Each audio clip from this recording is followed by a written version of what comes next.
be a dangerous man. Now, being dangerous is not being a threat. They're two different things. And it's not about going out and lifting weights and getting a bunch of tattoos and wearing leather jackets and walking around with your chest and shoulders up, hulking around saying, I'm dangerous. That's very rarely is that a dangerous man. Often the most dangerous man in the room is the quietest man in the room.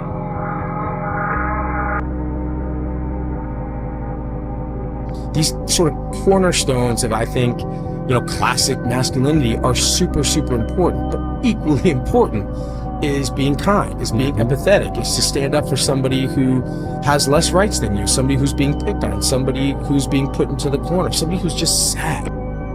To be good is to do good to people, and sometimes doing good to people is protecting those people.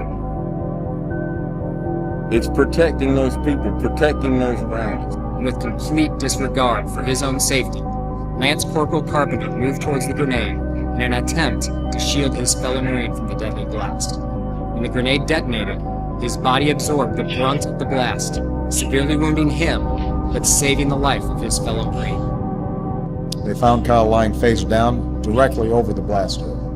His helmet was riddled with holes, his gear was melted, part of his Kevlar vest was blown away.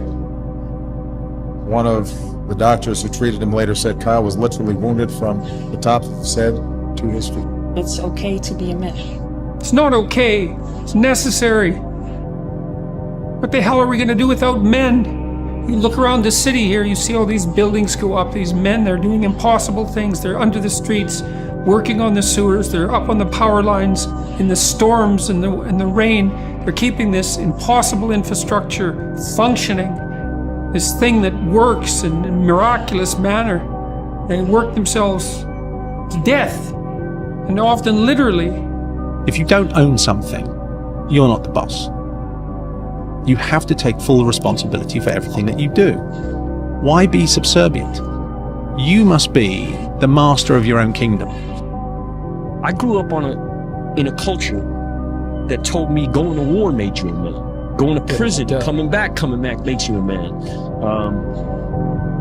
Making $1 million makes you a man, and it doesn't. There's a massive infrastructure of unbelievably hardworking, solidly laboring, working class men breaking themselves in half on a regular basis, making sure that everything that always breaks works.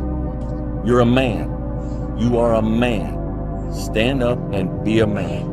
Make the hard decisions, make the sacrifices, make the unpopular decisions, and become comfortable in your own skin.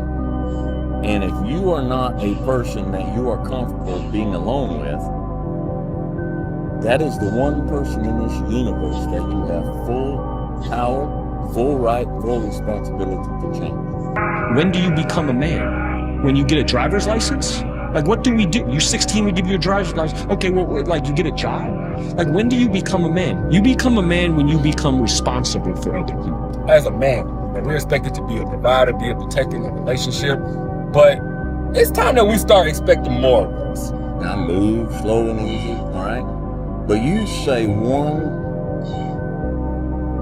disrespectful thing to my wife in my presence, or I get a phone call from one of my daughters crying, I am not only willing, but I am able to inflict great bodily damage. And I will do so